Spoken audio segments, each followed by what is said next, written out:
Hello, my name is Dana Levine, and I'm here today to explain how using images and video in education can help students retain information and make learning more interactive.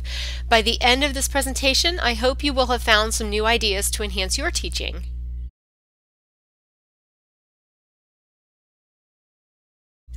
So whether you teach in a traditional classroom, online, or a hybrid of both, everyone wants their lessons to be as effective as possible. We know that the more students are engaged, the more they'll learn. Research from Richard Mayer, who is the professor of psychology at the University of California, Santa Barbara, has shown that when graphics and images are used, it can dramatically improve retention. But there are guidelines to follow to make your images or even video add to rather than detract from the learning, according to Mayer's research.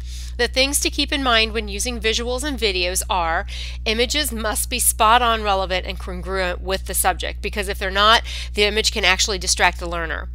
The text should be placed very close to the image to maximize the connection, and seeing the text and image close together at the same time, a very important criteria. If a learner is focusing on watching the animation or video and trying to read text at the same time, it can create cognitive overload. Audio used in video or animation can help prevent cognitive overload.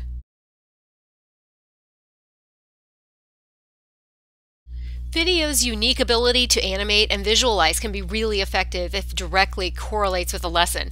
Research has shown again that learning is accelerated when technology, including video, is integrated into student learning.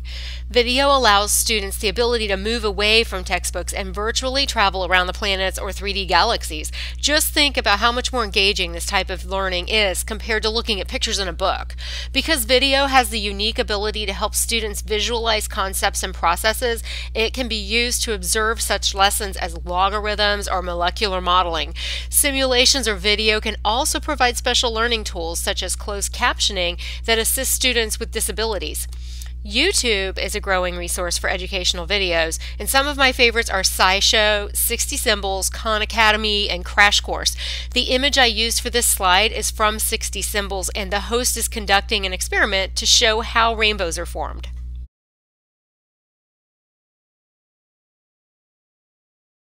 Student-created documentaries are another way to get students actively involved in their learning. Research has shown that students become more engaged in learning when they create a 2-minute documentary as compared with students who wrote essays. Documentaries typically involve researching the topic, writing the script, and editing the video. In addition to being more engaged, the learners are also developing 21st century skills. So students involved in writing and producing documentaries not only become more involved with their learning, but also expand their media literacy skills. Artists are always looking for a way to maximize their rehearsal time. With the convenience of cell phone video cameras, it can be very beneficial to record oneself and play it back later for observations. YouTube is full of performance examples that can be used as a resource. Subtle nuances such as the way a person breathes or an intricate fingering can be taught or observed better through video than still pictures. And for daily practice, video recording of oneself makes it possible to observe and correct more technical errors. So even online music lessons are an example of the value of video, which can give students an opportunity for personal reflection or feedback from professional musicians. Virtual tours can take you places you could never have otherwise gone. Connecting with experts and other students anywhere in the world can be especially engaging for students. Many museums even offer virtual tours. Students may meet face-to-face via video with famous authors, or you can become virtual learning partners with classrooms anywhere in the world. Video conferencing gives us an amazing opportunity to interact directly with students of other cultures. I know of a teacher in a nearby school district whose class connects with students in Scotland every Friday morning to discuss academics, politics, cultural differences, and just typical teen chat. At least 30% of U.S. schools have participated in video conferencing.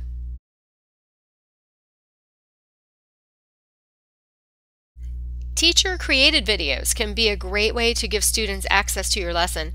Video allows for instant replay. Students can repeat a particular instruction over and over to help them grasp concepts. But teachers are a little intimidated about the recording process sometimes. A simple way to create the video might be to tape the lesson in real time as you're teaching and then upload it to a web page for students to reference at home. But many teachers are now creating the videos prior to the class, then assigning the videos as homework. Potentially, this can free up class time to tackle more engaging learning activities. Just remember to follow the advice of Richard Mayer and keep the content and videos very relevant to your objectives. This concept is also known as a flipped classroom.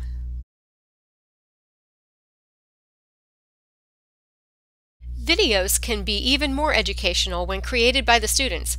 Generally, when students are the ones creating the lesson, they learn more. There's a sense of involvement, and writing a script and assembling the video is a great reinforcement of the information they've learned. Whether you or your students create a video, you're probably going to need a way to make edits. I downloaded an app on my iPhone called Splice, and the first time I used it, I cropped my video and added a text introduction in less than 2 minutes. It's extremely easy to use. There are other video editing apps out there. Just check them out and find one you're comfortable with.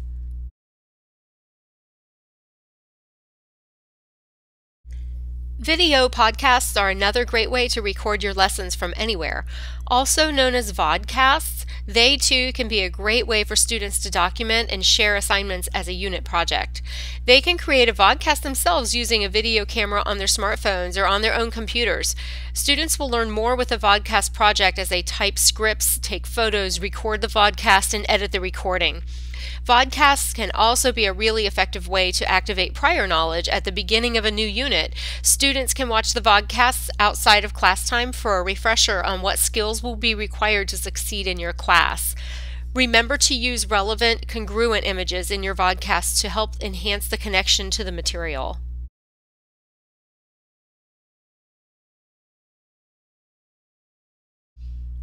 As an example of how some higher ed institutions are using video, many are now participating in MOOC, or Massive Open Online Courses. Under this new concept, colleges and universities are offering totally free access to videotaped classes in an open source platform. Anyone can attend for free as long as they have an internet connection. Basically, the university selects classes they wish to offer through their particular MOOC platform, and classes are free of charge, but you do need to register and participate the same as those who are paying tuition, similar to one who takes a course for audit. MOOC's use of video to reach the masses is vastly changing the access we have to higher ed classes. Remember, when dealing with images or video, Mayer's research suggests relevant and compelling images. Those carefully aligned images and video can improve learners' retention by up to 89%.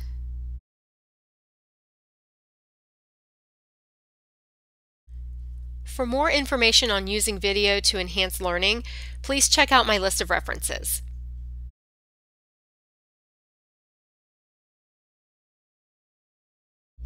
Thanks so much, and I hope this presentation has provided some new and useful information for you. If you have any questions, please feel free to contact me at the email address shown here.